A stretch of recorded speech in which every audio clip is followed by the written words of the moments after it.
Entre columnas que hoy reposan en silencio bajo el peso de los siglos, existió una ciudad que se atrevió a llamarse Eterna. Roma, la Urbs Aeterna, no nació únicamente de conquistas, sino de la creencia inquebrantable de que su orden era el eje del mundo, y que el mundo en toda su vastedad giraba en torno al foro, al senado, a las legiones y a la voluntad de sus emperadores. Fue una civilización que marchó junto a los dioses, que grabó victorias en piedra y que esculpió sus leyes con el cincel de la eternidad. Pero el tiempo, impasible, no perdona ni siquiera a quienes se creen inmortales. La caída de Roma no fue un solo golpe, sino un lento apagarse de antorchas, una sucesión de crepúsculos que sumieron al imperio en sombras irreversibles. Para comprender este colapso, antes es necesario entender la magnitud de su promesa.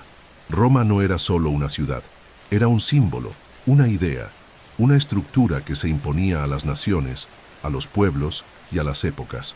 En el apogeo de su gloria, el imperio romano se extendía desde Escocia hasta el desierto del Sahara, desde Hispania hasta Mesopotamia.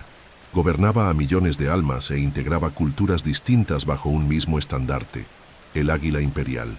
Esa vastedad se sostenía en un delicado equilibrio entre poder militar, centralización administrativa y control cultural. Pero cuando ese equilibrio empezó a desmoronarse, los cimientos mismos de la eternidad comenzaron a temblar. El primer signo visible de ese crepúsculo fue la división del imperio. En el año 285 después de Cristo, ante un territorio imposible de gobernar por un solo hombre, el emperador Diocleciano tomó una decisión pragmática: dividir Roma entre Oriente y Occidente. Al principio, fue una medida administrativa, un intento de fortalecer el gobierno. Pero en la práctica, fue el inicio de una fractura.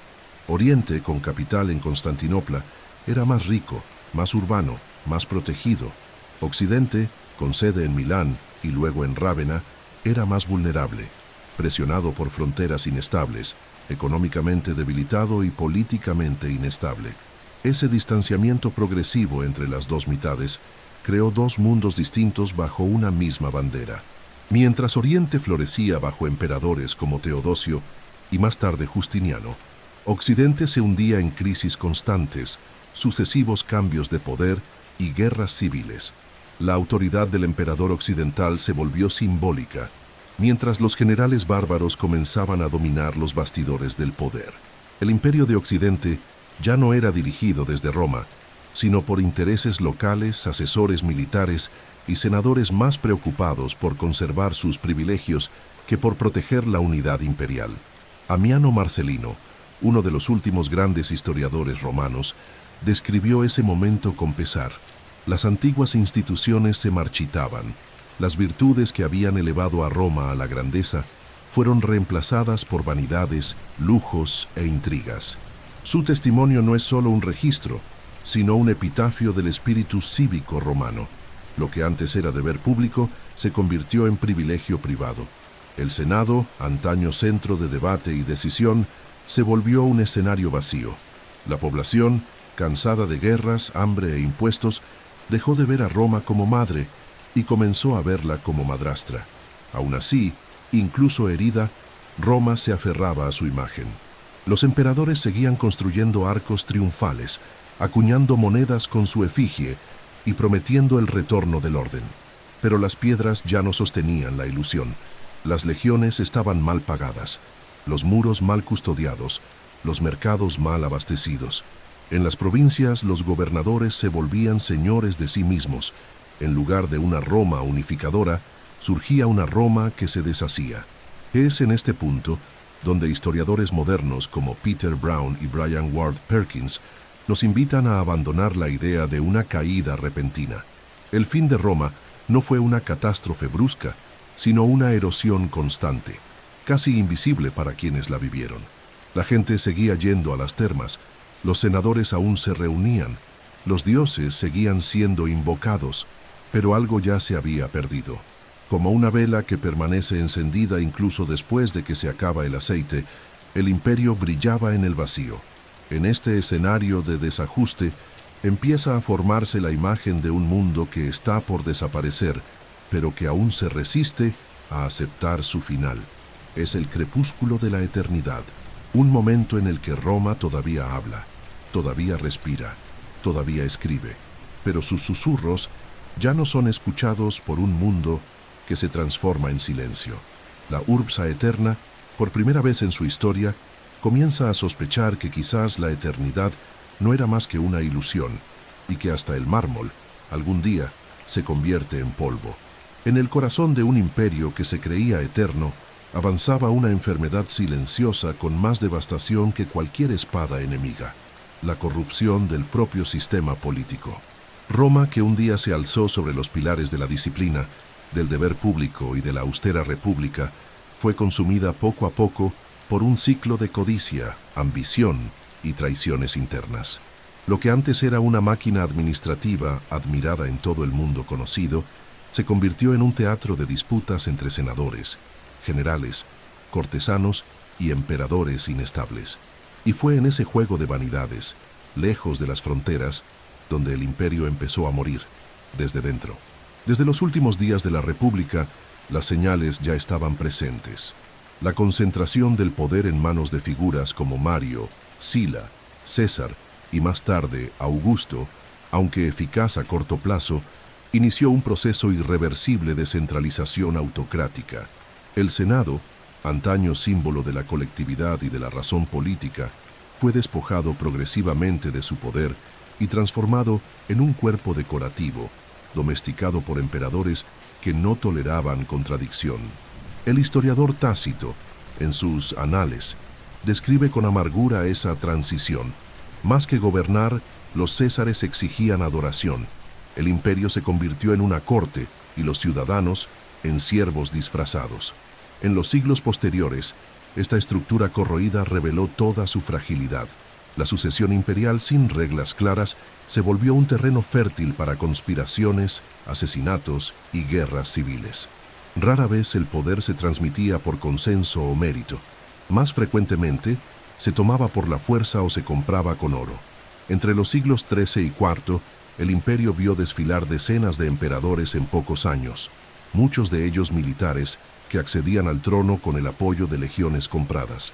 El llamado siglo de la anarquía militar fue testigo de emperadores que reinaron durante meses, días, o que ni siquiera llegaron vivos a la capital. En este escenario, la lealtad dejó de estar ligada a la idea de Roma y pasó a vincularse al oro, a la venganza o a la mera supervivencia. Generales eran proclamados emperadores por sus tropas en los campamentos, marchaban contra rivales, saqueaban ciudades romanas en nombre de Roma y destruían lo poco que quedaba de cohesión institucional. La autoridad central se convirtió en una noción abstracta y la fragmentación del poder se intensificó. El imperio, ya dividido geográficamente entre Oriente y Occidente, pasó a ser también un mosaico político, con usurpadores disputando legitimidad en las provincias. La corrupción no se limitaba a las altas esferas. La maquinaria administrativa romana, antes eficiente y respetada, se volvió pesada, ineficiente y voraz. La recaudación de impuestos era abusiva y los recaudadores solían extorsionar a los pobres en nombre de un Estado que no ofrecía ni protección ni pan. Los cargos públicos pasaron a venderse al mejor postor y los tribunales de justicia se convirtieron en arenas de sobornos. San Jerónimo, escribiendo en los últimos días del imperio, afirmaba con pesar: Roma ya no premia a los virtuosos, enriquece a los astutos. Estas fracturas internas minaron la confianza del pueblo en las instituciones. La clase senatorial, cada vez más alejada de las realidades sociales, vivía en palacios decorados con columnas importadas, mientras el pueblo moría de hambre o era reclutado a la fuerza para guerras interminables. Las élites abandonaron el ideal cívico y se entregaron al hedonismo y la alienación. Era una Roma que aún se llamaba imperio, pero que había olvidado su esencia. La historiografía contemporánea, como la de Michel Rostovtsev y Peter Heather, interpreta este colapso político interno como una de las causas más graves de la caída. Para ellos, la pérdida de legitimidad, el debilitamiento de las instituciones y la incapacidad de renovar liderazgos comprometieron no solo la administración, sino la propia idea de ser romano. Cuando un imperio deja de inspirar lealtad, ya no gobierna con autoridad, gobierna con miedo. Y el miedo, como bien sabemos, jamás construye una civilización duradera. Así, las fracturas que se abrieron en el interior de Roma no eran solo grietas en el mármol del Senado o en las columnas de los templos, eran rupturas en el alma de un imperio que había olvidado su propósito. Y mientras los enemigos golpeaban las puertas, dentro de los muros, los hombres discutían títulos, usurpaban tronos y negociaban el futuro por monedas envenenadas. Roma no cayó solo por ser atacada. Cayó porque ya se estaba desmoronando desde dentro, lenta, silenciosamente, como un gigante que sangra sin saberlo. Mientras los emperadores disputaban el poder y las legiones se multiplicaban en guerras internas y externas, un veneno aún más silencioso corroía los cimientos de Roma: el colapso de su economía. Durante siglos, el Imperio Romano sostuvo su vastedad con una admirable red de caminos, rutas comerciales, impuestos y saqueos. Pero aquello que en otro tiempo alimentaba con abundancia la máquina imperial, poco a poco se convirtió en una carga insostenible. El oro escaseaba, la moneda se devaluaba, y los ciudadanos, ya agotados por la inseguridad política, eran aplastados por un sistema fiscal que los empujaba a la miseria. No fue un desastre repentino, fue un agotamiento progresivo, una lenta quiebra moral y material de un imperio que había olvidado que incluso la eternidad necesita equilibrio. El siglo III después de Cristo marcó el inicio del colapso financiero romano. Las guerras civiles y la amenaza constante de invasiones obligaron a los emperadores a mantener ejércitos cada vez más grandes y costosos. El gasto para alimentar, vestir y pagar a los soldados crecía vertiginosamente. Para financiar este aparato, el Estado comenzó a emitir más monedas, pero sin el respaldo correspondiente en oro o plata. El resultado fue la inflación. Las monedas que antes contenían metales preciosos comenzaron a fabricarse con aleaciones pobres, con cada vez menos plata. La moneda romana se convirtió en símbolo de una promesa rota. Tenía forma, pero no valor. El pueblo lo percibía, los comerciantes también.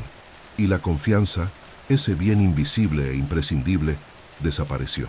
El emperador Diocleciano, consciente del caos, intentó restaurar el orden con reformas radicales. En el año 301 después de Cristo, instituyó el famoso Edicto de Precios Máximos, un esfuerzo desesperado por controlar la inflación, fijando los precios de productos y salarios en todo el imperio. Pero el edicto fracasó. En lugar de estabilidad, generó escasez. Los comerciantes preferían esconder sus productos antes que venderlos a precios regulados. La economía informal creció, y el mercado, esa fuerza orgánica que no obedece decretos, respondió con retracción.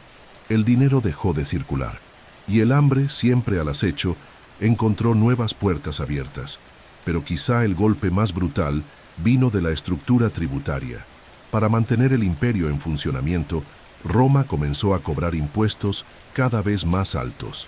Las provincias eran exprimidas, los campesinos sobrecargados, los pequeños propietarios arruinados. Muchos, incapaces de pagar, abandonaban sus tierras. Otros caían en la servidumbre de grandes terratenientes a cambio de protección. Así nació el germen del sistema feudal que dominaría Europa tras la caída del imperio. La movilidad social desaparecía, la desigualdad se profundizaba, la sensación de pertenecer al imperio, antes motivo de orgullo, se convertía en una carga insoportable. Fuentes antiguas, como el historiador Zósimo, describen este periodo como un tiempo en el que los tributos eran más temidos que los bárbaros. La frase resume la inversión completa de la lógica imperial. El Estado que existía para proteger se convirtió en algo de lo que los ciudadanos querían escapar. Las ciudades comenzaron a vaciarse. La vida urbana entró en decadencia. Los artesanos cerraron sus talleres. Los comerciantes abandonaron sus negocios. Y las rutas que antes latían con el comercio entre la Galia, África y Asia se tornaron peligrosas y desiertas. Además, la pérdida territorial agravó aún más la crisis. Regiones como Egipto, fundamentales para el suministro de grano, enfrentaban inestabilidad. El norte de África, granero del imperio, fue invadido progresivamente por pueblos vándalos. Así, los costos aumentaban mientras los ingresos caían. El imperio necesitaba más dinero para sostenerse, pero producía menos. La ecuación era insostenible. El historiador contemporáneo Kyle Harper observa que la crisis económica de Roma no fue solo financiera, también fue ecológica y social. Sequías, brotes de peste y cambios climáticos afectaron cosechas y poblaciones enteras, haciendo aún más vulnerable el sistema. La economía romana, aunque avanzada, no tenía la resiliencia necesaria para soportar colapsos sucesivos, y cuando se hundió la base económica, arrastró consigo la estabilidad social, política y militar. Al final de ese proceso, lo que quedaba de Roma era una economía que ya no funcionaba como imperio, sino como un mosaico de economías locales, aisladas y empobrecidas. Las monedas eran rechazadas, los impuestos generaban pánico, y el propio concepto de Estado romano comenzaba a desaparecer de la vida cotidiana. Ya no era un imperio que sostenía a sus ciudadanos, eran los ciudadanos quienes sostenían, a la fuerza, una ilusión ya quebrada. Roma, que se enorgullecía de sus almacenes repletos, de sus mercados vibrantes y de su impecable ingeniería de abastecimiento, era ahora un imperio hambriento, de recursos, de esperanza, de futuro. La crisis económica no fue solo uno de los factores de la caída, fue el telón de fondo de todas las demás ruinas. Cuando faltó el pan, ni siquiera los circos bastaron para acallar al pueblo, y un imperio que no alimenta a su pueblo no merece seguir en pie. Hubo un tiempo en que el imperio romano se extendía como una muralla continua de poder, protegiendo un vasto mundo bajo un mismo nombre. Pero con el paso de los siglos, esa muralla comenzó a agrietarse. Las tensiones entre las partes oriental y occidental del imperio, antes simples diferencias administrativas, se convirtieron en abismos políticos, culturales y económicos. Y fue en ese abismo creciente, entre Constantinopla y Roma, entre el Oriente resiliente y el Occidente vulnerable, donde el imperio empezó a perderse a sí mismo. La división del imperio, oficializada en el papel, solo cristalizó una separación que ya existía en el corazón de sus pueblos, y más que una reorganización territorial, selló el destino de un mundo que dejaba de ser uno para volverse fragmentado, dividido y solo. En el año 285 después de Cristo, el emperador Diocleciano instituyó la llamada tetrarquía, un sistema de gobierno compartido entre 2 Augustos y 2 Césares, cada uno responsable de una parte del imperio. La intención era clara: enfrentar con mayor eficacia las crisis militares y administrativas que azotaban las fronteras. Pero como tantos remedios romanos, el antídoto se convirtió en veneno. La descentralización generó rivalidades. La autoridad única, ese símbolo sagrado que sustentaba el culto imperial, se diluyó. Con el tiempo, la tetrarquía colapsó, pero la idea de la división permaneció. Y en el año 395 después de Cristo, tras la muerte del emperador Teodosio I, sus hijos Honorio y Arcadio asumieron definitivamente el control de las mitades occidental y oriental del imperio. Era el inicio oficial de la separación. Desde el punto de vista estratégico, Oriente siempre tuvo ventajas naturales. Constantinopla, fundada por Constantino sobre la antigua Bizancio, fue construida para ser impenetrable. Ubicada entre el Mar de Mármara y el Cuerno de Oro, rodeada de murallas colosales, rica en comercio y cercana a las rutas de la seda y a las culturas del Medio Oriente, la nueva capital prosperaba. Tenía una base económica sólida, una población más urbana y una élite administrativa más estable. Mientras tanto, Occidente sangraba. Roma ya no era la sede del poder imperial, sustituida por Rávena, rodeada de pantanos. Pero ni siquiera los pantanos lograron frenar los fantasmas de la decadencia. A partir de ese momento, las diferencias entre los dos imperios se profundizaron. En Oriente, los emperadores tenían mayor control sobre la burocracia, mejor capacidad de recaudación fiscal y menos presión militar en las fronteras inmediatas. En Occidente, las fronteras del Rin y del Danubio vivían en constante estado de emergencia. Los pueblos germánicos presionaban con creciente frecuencia. los generales romanos occidentales, incapaces de reclutar suficientes soldados, comenzaron a contratar contingentes bárbaros, entregándoles tierras y autoridad a cambio de protección. Era un trueque desesperado, poder por seguridad, pero al ceder partes del imperio a pueblos extranjeros, Occidente firmaba su propia sentencia de muerte. Las cartas intercambiadas entre los dos emperadores revelan no solo protocolos políticos, sino también un creciente distanciamiento emocional. Oriente empezó a ver a Occidente como una carga, una zona inestable, costosa y riesgosa. Cuando el Papa León I suplicó ayuda a Oriente durante los saqueos de Roma, la respuesta fue vacilante, fría, casi protocolaria. El concepto de imperio unido era, a esas alturas, solo un recuerdo.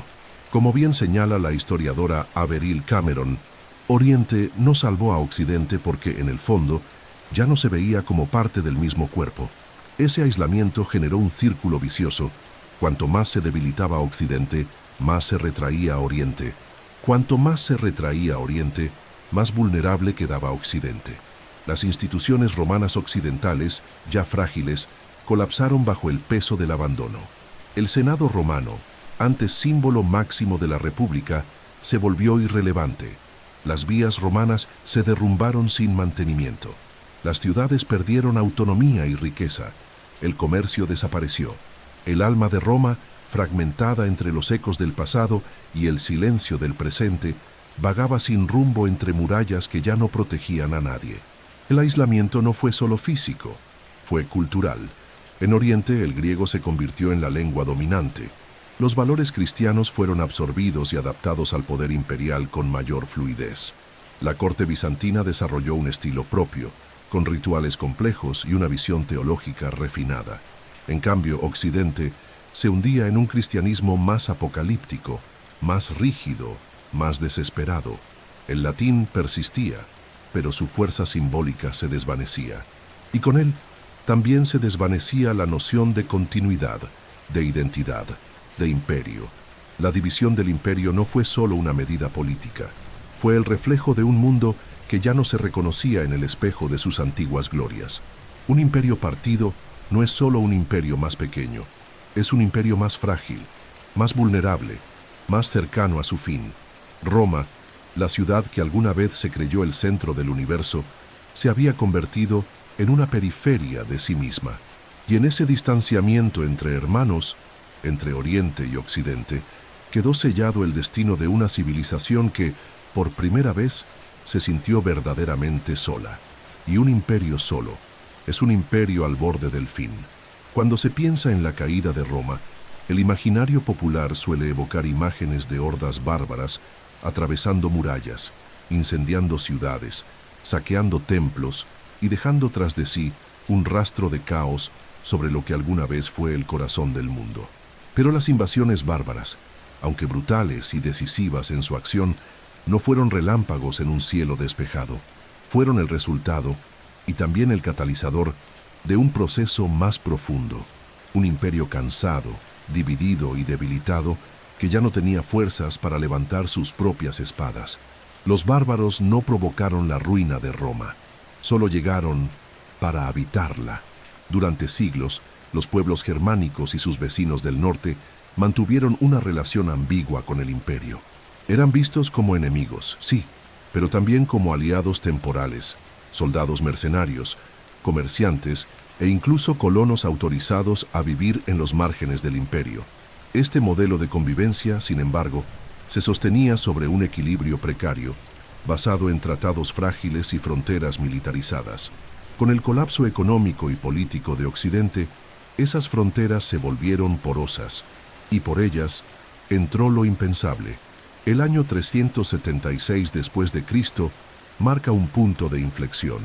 Asediados por los hunos, un pueblo nómada proveniente de las estepas de Asia Central, los godos pidieron refugio dentro del territorio romano. El imperio, debilitado, les permitió entrar, creyendo poder controlarlos y convertirlos en aliados. Pero el trato que recibieron por parte de los oficiales romanos fue inhumano. Exigían sobornos, vendían alimentos a precios abusivos y explotaban a los refugiados con crueldad. La revuelta fue inevitable. 2 años después, en 378, ocurrió la batalla de Adrianópolis, una de las derrotas más humillantes de la historia romana. El emperador Valente murió y 2/3 del ejército perecieron. Por primera vez, Roma no pudo contener una invasión dentro de sus propias fronteras. A partir de ahí también cayeron las barreras psicológicas. Los visigodos, liderados por Alarico, vagaban por el imperio como un ejército al margen del orden. En el año 410 después de Cristo, tomaron Roma. La ciudad eterna, inviolada durante casi 800 años, cayó ante fuerzas que en otros tiempos jamás habrían cruzado sus puertas. El impacto fue profundo. San Jerónimo escribió desde Belén: «El mundo se ha derrumbado, Roma ha caído. ¿Quién podrá salvarse?». La capital simbólica del imperio había sido saqueada, y con ella se desmoronaba el mito de la invulnerabilidad romana. En los años siguientes, otros pueblos siguieron el mismo camino. Vándalos, suevos y alanos cruzaron el Rin congelado en el 406 después de Cristo, extendiéndose por la Galia y la Hispania. Los vándalos en particular avanzaron hasta el norte de África, región estratégica para el suministro de grano, y tomaron Cartago en el 439. En el año 455 regresaron para saquear Roma de nuevo, con una violencia tal que su nombre pasó a ser sinónimo de destrucción. A partir de entonces, la ciudad, aunque aún reverenciada, había perdido toda ilusión de centralidad. Era un ícono roto, sin poder real, sin defensa, sin respuesta. Mientras tanto, los hunos, liderados por Atila, el llamado azote de Dios, sembraban el terror en toda Europa central e Italia. En el año 451 fueron enfrentados en la batalla de los Campos Cataláunicos, donde un ejército romano germánico logró detenerlos. Pero el miedo que dejaron permanecería por generaciones. El Papa León I, con valentía y diplomacia, logró convencer a Atila de no saquear Roma en el 452, uno de los últimos momentos de prestigio simbólico de la Iglesia frente al caos imperial. Aún así, la presencia huna no fue el final. Fue solo otra pieza más en el mosaico del colapso. Es importante destacar, muchos de los pueblos considerados bárbaros no buscaban destruir Roma, la admiraban, deseaban formar parte de su estructura, disfrutar de su prestigio, vivir bajo sus leyes. Pero Roma ya no podía absorberlos. La máquina se había detenido. No quedaba pan, ni tierras, ni ejércitos suficientes para garantizar la integración. Y así, el imperio comenzó a ser ocupado desde dentro, no por ejércitos extranjeros, sino por pueblos que ya estaban allí, esperando, observando, armándose. Casio Dion, aunque escribía un siglo antes, había previsto lo que vendría al decir: «No temo a los bárbaros en las fronteras, temo a los hombres que dejamos entrar sin darnos cuenta». Su frase resuena como un susurro profético. La línea entre civilización e invasión se volvió cada vez más difusa, y al final no hubo una batalla final, ni una destrucción total. Solo hubo una transición de un mundo a otro, guiada por pueblos que heredaron las ruinas de un imperio y las reconfiguraron a su propia imagen. Las invasiones bárbaras no fueron un asedio momentáneo, fueron un proceso de sustitución lento e inevitable. Roma, exhausta y quebrada, no fue conquistada. Fue abandonada, desfigurada, reutilizada. Las murallas aún estaban en pie, pero por dentro ya no había imperio. Solo recuerdos, cenizas y estatuas en silencio.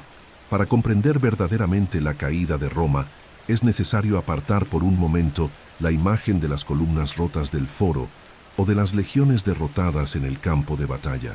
La ruina de un imperio no ocurre solo en su centro, sino también, y quizás sobre todo, en sus márgenes. En las fronteras antes vigiladas, en las ciudades periféricas ahora silenciosas, en los campos sin cultivar y en los caminos por los que ya no pasa nadie. Fue en las provincias olvidadas, en las regiones que un día alimentaron el corazón de Roma, donde comenzó a morir la idea de imperio. Y cuando el centro abandona sus extremidades, cuando el poder se repliega sobre sí mismo y deja de proteger a quienes lo sostienen, entonces el imperio ya ha caído, aunque su capital todavía respire. Las provincias romanas extendidas por 3 continentes Eran la base material y simbólica del poder imperial. Desde Hispania hasta Tracia, desde la Galia hasta Siria, desde Egipto hasta el norte de África, estas tierras garantizaban alimentos, recursos minerales, soldados e impuestos. Pero a medida que Roma se debilitaba, estas regiones dejaron de ser vistas como parte esencial del organismo imperial y pasaron a ser tratadas como zonas de extracción.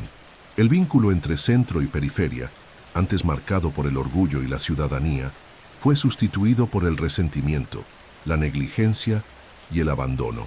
La primera manifestación de este alejamiento fue económica.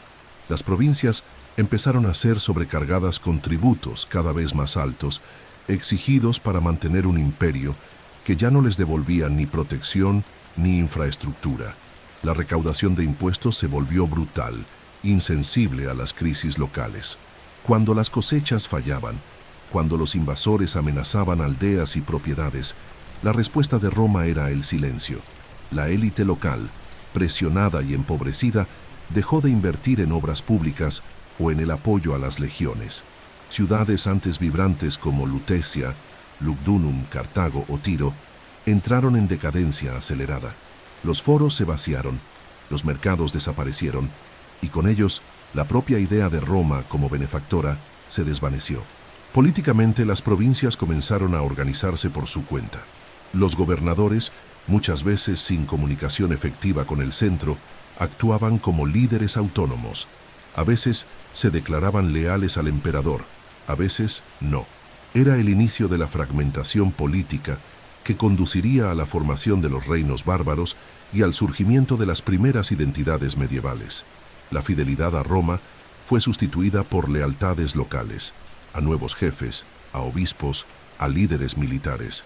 El imperio aún existía en los mapas y en los documentos oficiales, pero ya no era reconocido como autoridad práctica fuera de sus murallas. El historiador Peter Heather observa que, para un agricultor en la Galia o un pescador en Dalmacia, la idea de ser romano dejó de tener valor tangible. Ya no había soldados para protegerlo, ni jueces para escucharlo, ni comerciantes con quien negociar. Solo quedaba el peso de los impuestos imperiales. Cuando un imperio deja de proteger pero sigue exigiendo, se convierte en tiranía. Y la tiranía no genera lealtad, solo resistencia e indiferencia. Otro factor decisivo en el abandono de las provincias fue la incapacidad logística de mantener funcionando las carreteras, los acueductos, las murallas y los graneros. La famosa red de vías romanas, que conectaba todos los rincones del imperio con el centro como arterias de un gran cuerpo, se volvió intransitable en muchos tramos.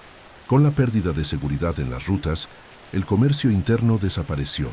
Ciudades que antes prosperaban por el flujo de bienes e ideas se convirtieron en enclaves aislados. Sin madera, sin hierro, sin herramientas, los antiguos centros urbanos se transformaron en ruinas. En muchos lugares los habitantes volvieron a la agricultura de subsistencia, viviendo entre los restos de templos y palacios que ya no servían para nada más que para protegerse de la lluvia. Culturalmente, el alejamiento también fue evidente. La latinización de las provincias, tan fuerte durante los siglos de expansión, se revirtió. Resurgieron las lenguas locales. Los cultos tradicionales dieron paso a nuevas expresiones religiosas. Los lazos con Roma se convirtieron en memoria, y la memoria, como las monedas antiguas, pierde valor cuando ya no se reconoce en la vida cotidiana. El abandono de las provincias no fue solo una consecuencia de la decadencia, fue una elección estratégica de supervivencia. Al darse cuenta de que no podía protegerlo todo, Roma comenzó a proteger solo su núcleo. Pero un imperio que solo defiende su propio centro ya no es un imperio, es una fortaleza rodeada de silencio. Y el silencio en los márgenes es el anuncio del fin. El historiador francés Henri-Irénée Marrou dijo que un imperio que abandona sus provincias abandona también su alma. Y Roma, al olvidar sus márgenes, olvidó quién era. Un imperio hecho de pueblos diversos, de voces lejanas, de culturas entrelazadas. Un imperio que un día se enorgulleció de integrar y que ahora solo sabía explotar. Y así, mientras los emperadores seguían gobernando desde tronos distantes y los senadores debatían bajo cúpulas resonantes, El imperio se desmoronaba en manos de quienes fueron dejados atrás, porque Roma no cayó solo desde fuera, se disolvió en los rincones olvidados de sí misma.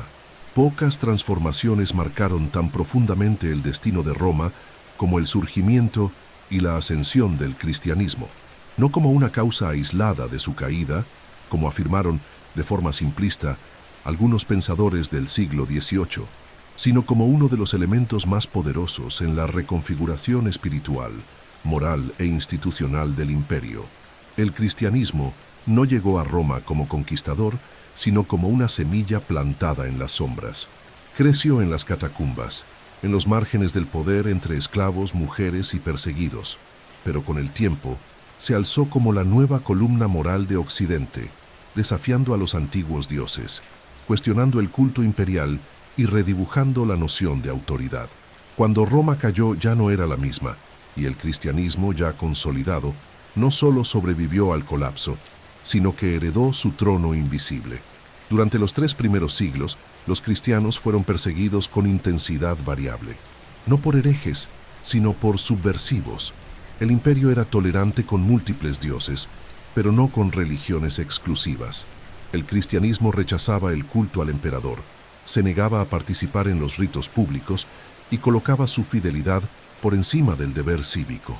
Para un imperio fundado en la alianza entre religión y Estado, esa postura era inaceptable, y así los cristianos fueron torturados, asesinados, marginados, pero nunca silenciados. Como escribió Tertuliano en el siglo II, la sangre de los mártires es la semilla de la Iglesia. El punto de inflexión llegó en el siglo IV. En el año 313 después de Cristo, con el Edicto de Milán, Constantino legalizó el cristianismo. En el 380, el emperador Teodosio lo declaró religión oficial del imperio.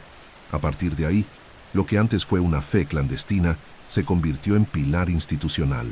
Se construyeron iglesias con apoyo imperial, los obispos obtuvieron poder jurídico, y la estructura eclesiástica comenzó a entrelazarse con la estructura administrativa de Roma.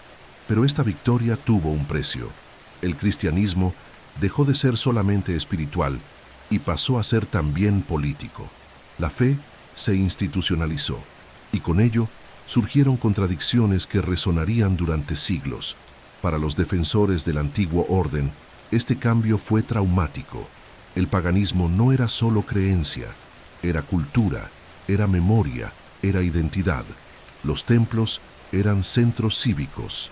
Los rituales, expresiones de pertenencia. Con la prohibición de los cultos tradicionales, una parte de Roma fue borrada. El cierre del templo de Vesta, el fin de los Juegos Olímpicos paganos, la destrucción de ídolos milenarios, fueron vistos por muchos como el verdadero final de la Roma antigua. El poeta Claudiano lamentaba: los dioses han abandonado sus colinas y Roma ya no resplandece. Para esos romanos, la nueva fe no unía, dividía. Sin embargo, el cristianismo también ofreció algo que Roma ya no podía dar: esperanza. En tiempos de crisis, hambre, guerra e inseguridad, el mensaje cristiano hablaba de redención, de justicia eterna, del valor intrínseco del ser humano. Los mártires se convirtieron en héroes, los sacerdotes en consejeros, y las iglesias en lugares de refugio y solidaridad. El nuevo orden espiritual comenzó a llenar el vacío dejado por el colapso del orden político, y así, lentamente, el imperio pasó a ser guiado no por águilas imperiales, sino por los símbolos de la cruz. Esa transición trajo consigo cambios prácticos. El poder se descentralizó. Mientras el emperador perdía autoridad, los obispos ganaban prestigio. En muchas ciudades era el obispo quien organizaba la distribución de alimentos, administraba justicia y coordinaba la defensa ante invasores. La Iglesia asumió las funciones que el Estado había abandonado, y en ese sentido no destruyó Roma, salvó lo que pudo de ella. Desde el punto de vista intelectual, el cristianismo ofreció una nueva cosmovisión. San Agustín, en su obra La ciudad de Dios, escrita tras el saqueo de Roma por los visigodos, argumentaba que el verdadero imperio no era el terrenal, sino el espiritual. Roma caería, pero la fe permanecería. Esa idea dio sentido a la tragedia. Transformó el colapso del imperio en parte de un plan divino. y ofreció a los romanos una nueva identidad, ya no ciudadanos de una ciudad terrenal, sino peregrinos rumbo a la Jerusalén celestial. Aún así, el proceso estuvo lleno de tensiones. No todos los cristianos estaban de acuerdo con el uso de la fuerza, la persecución de paganos o la fusión entre iglesia y Estado. Hubo resistencia, hubo cismas, hubo violencia, pero el movimiento era inevitable. El imperio que empezó matando cristianos terminó siendo moldeado por ellos. Y cuando su corona cayó al suelo, fue la iglesia quien la recogió, y con las ruinas de Roma construyó los cimientos de la Edad Media. Por lo tanto, el cristianismo no derribó Roma, la transformó, trasplantó sus símbolos, redefinió sus valores y, en lugar de una eternidad hecha de mármol y conquistas, plantó una nueva eternidad, hecha de fe, sacrificio y redención. El imperio se desvaneció, pero el espíritu romano siguió viviendo, ahora vestido de túnica, cruz y silencio. En medio de las ruinas del imperio, algo aún más silencioso y devastador que la pérdida de ciudades y ejércitos estaba ocurriendo: la erosión de la cultura. Roma, que durante siglos fue no solo centro político y militar, sino también faro de conocimiento, belleza y memoria, caía en una noche larga y espesa, donde se abandonaban bibliotecas, se cerraban escuelas, se olvidaban obras de arte y desaparecían saberes que habían atravesado generaciones, como si nunca hubieran existido. La caída cultural de Roma fue quizás el aspecto más profundo y trágico de su disolución, porque mientras las murallas pueden reconstruirse, cuando la memoria se apaga, rara vez regresa. Durante los siglos dorados, Roma fue una usina de producción y preservación del saber. Heredera del legado griego, la capital imperial albergaba escuelas de retórica, filosofía, medicina y derecho. Las casas de los nobles coleccionaban rollos de papiro con obras de Virgilio, Cicerón, Homero, Galeno. Bibliotecas públicas como la de Alejandría, en el Egipto romano, conservaban siglos de sabiduría. La cultura era una moneda noble. Dominar la elocuencia era requisito para el poder. Leer e interpretar textos clásicos definía a la élite. Era el imperio del logos, de la razón, del lenguaje, del discurso. Pero con el debilitamiento político y la crisis económica, la educación fue quedando lentamente relegada. Las escuelas públicas perdieron financiación, los profesores dejaron de recibir salario, y los alumnos, muchos ya sin perspectivas de ascenso social, abandonaron el estudio de las letras y la filosofía. En lugar del discurso entró el miedo, en lugar del debate, el dogma. Las ciudades dejaron de ser centros culturales y se convirtieron en fortalezas contra el hambre y los bárbaros. En muchas regiones, el analfabetismo avanzó. Familias enteras ya no sabían leer. Los libros se volvieron raros y por eso mismo preciosos. Copiados a mano en talleres monásticos o aristocráticos, los textos clásicos comenzaron a desaparecer por falta de copistas, de tinta, de tiempo. Muchas obras de autores fundamentales se perdieron en ese proceso, conocidas hoy solo por fragmentos o por las menciones que otros autores hicieron de ellas. El historiador francés Pierre Grimal escribió: «Más que destruir Roma, la caída del imperio destruyó el diálogo con los muertos, y con ello perdimos una parte de nosotros». El arte corrió un destino similar. Las estatuas de los dioses fueron destruidas o mutiladas, los mosaicos cubiertos con cal, los frescos borrados por las lluvias que caían sobre los techos derrumbados. El estilo naturalista y equilibrado del arte grecorromano dio paso a expresiones más simbólicas, abstractas, rígidas, muchas ligadas a la nueva fe cristiana. No por azar, los nuevos tiempos ya no buscaban representar la perfección del cuerpo humano, sino evocar el temor a lo divino y el desapego del mundo. Era una estética de transición, un arte en duelo. La arquitectura, antes orgullosa, también colapsó. Los grandes proyectos de ingeniería cesaron. Los arcos, los acueductos, las basílicas, todo requería mantenimiento constante, conocimiento técnico, cálculos y materiales. Pero Roma ya no tenía suficientes ingenieros. Los saberes que construyeron el Coliseo o el Panteón se perdieron, no por ignorancia sino por desuso, y lo que no se usa, se oxida. El filósofo y jurista Boecio, considerado el último intelectual romano clásico, fue ejecutado en 524. Con él, no solo se perdió una mente brillante, se rompió un puente entre el mundo antiguo y el que nacía. Su obra, La consolación de la filosofía, fue leída durante toda la Edad Media, pero su ejecución dejó claro que pensar ya no era prioridad, era una amenaza. Incluso el derecho romano, base de numerosos sistemas legales modernos, fue desfigurado. Sin escuelas jurídicas, los códigos se volvieron confusos, regionales, arbitrarios. La claridad del corpus iuris civilis solo sería restaurada y preservada en Oriente, por Justiniano en el siglo VI. En Occidente, las leyes romanas se hundieron en un laberinto de costumbres bárbaras, reglas locales y decretos religiosos. La razón cedió ante la superstición. El equilibrio dio paso al miedo.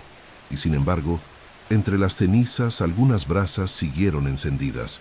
Los monasterios cristianos, aunque de acceso limitado, se convirtieron en guardianes del saber. Muchos monjes copiaban libros antiguos con reverencia. Preservaron a Cicerón, Aristóteles, Plinio, pero lo hicieron por devoción, no por deseo de debate o descubrimiento. El espíritu crítico romano, aquel que cuestionaba a los dioses, desafiaba a los tiranos y discutía con sofistas, ese se perdió. Lo que sobrevivió fue el esqueleto, la letra pero no el aliento. La cultura romana no fue destruida como por un incendio repentino, fue abandonada, olvidada, silenciada por el hambre y las urgencias. Y lo que una vez fue un imperio de mármol e ideas, se volvió un paisaje de piedras y susurros.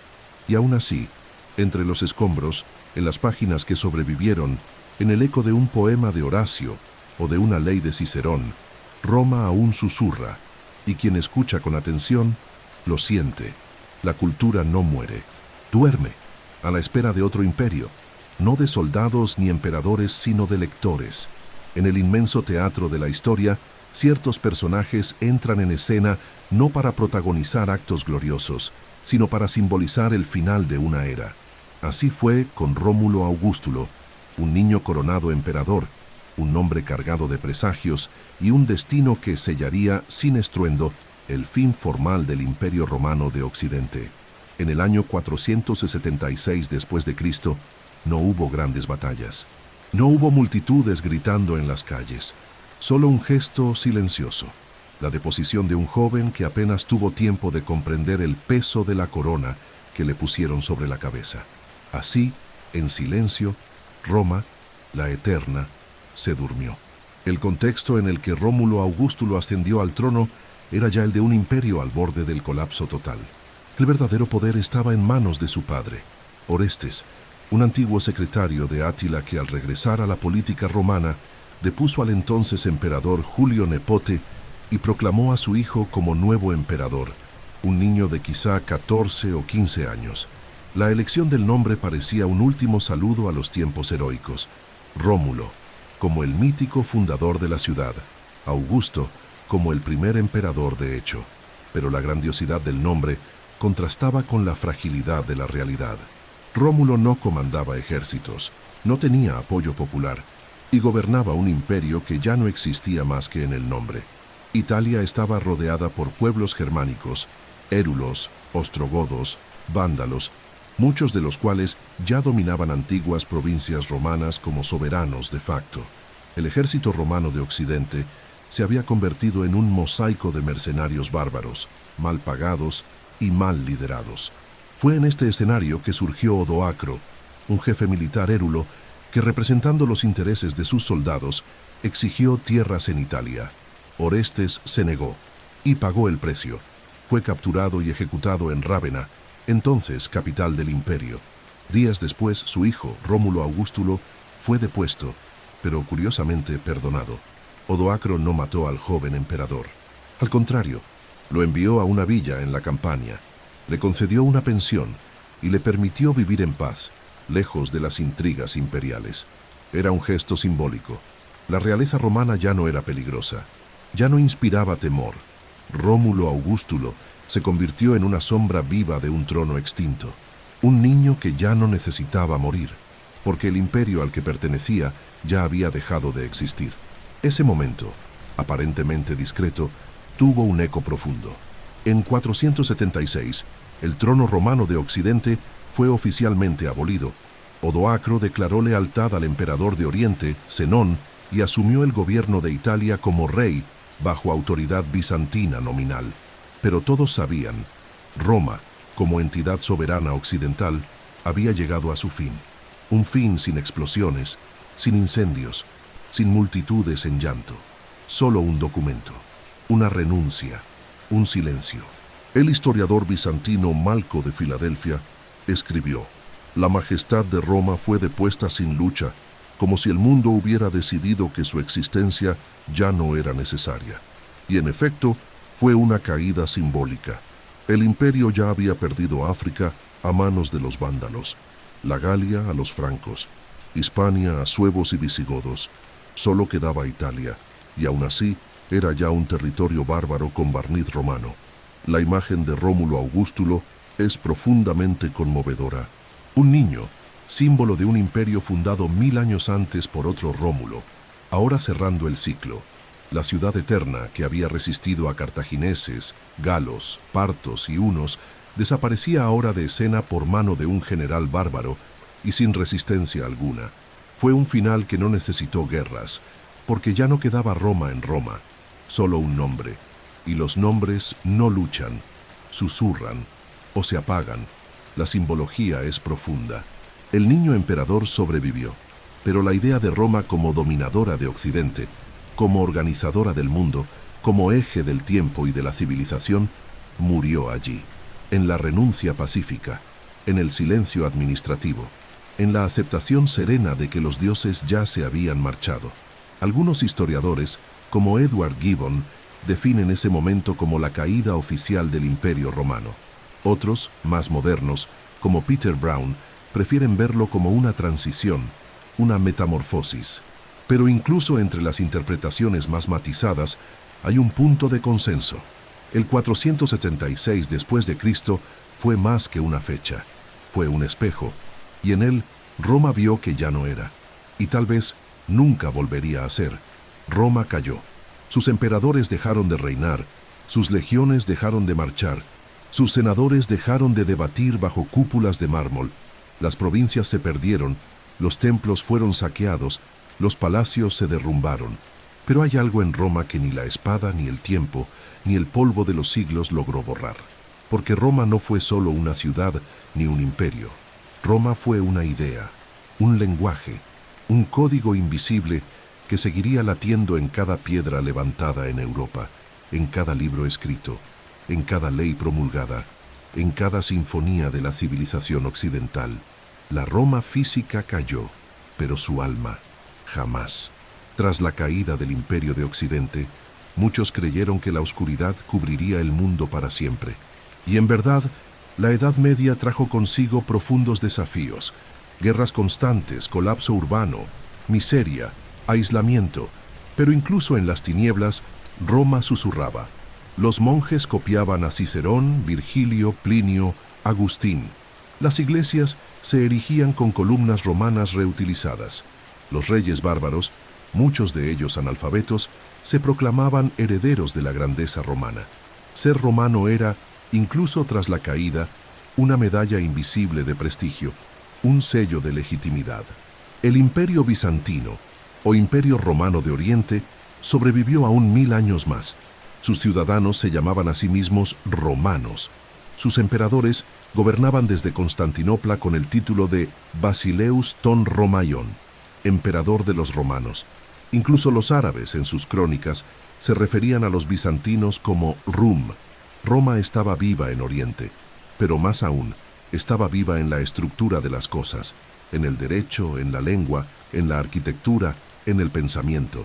El derecho romano, codificado por Justiniano en su obra monumental, Corpus Juris Civilis, se convirtió en base del derecho canónico y más tarde, de casi todos los sistemas legales de Europa continental.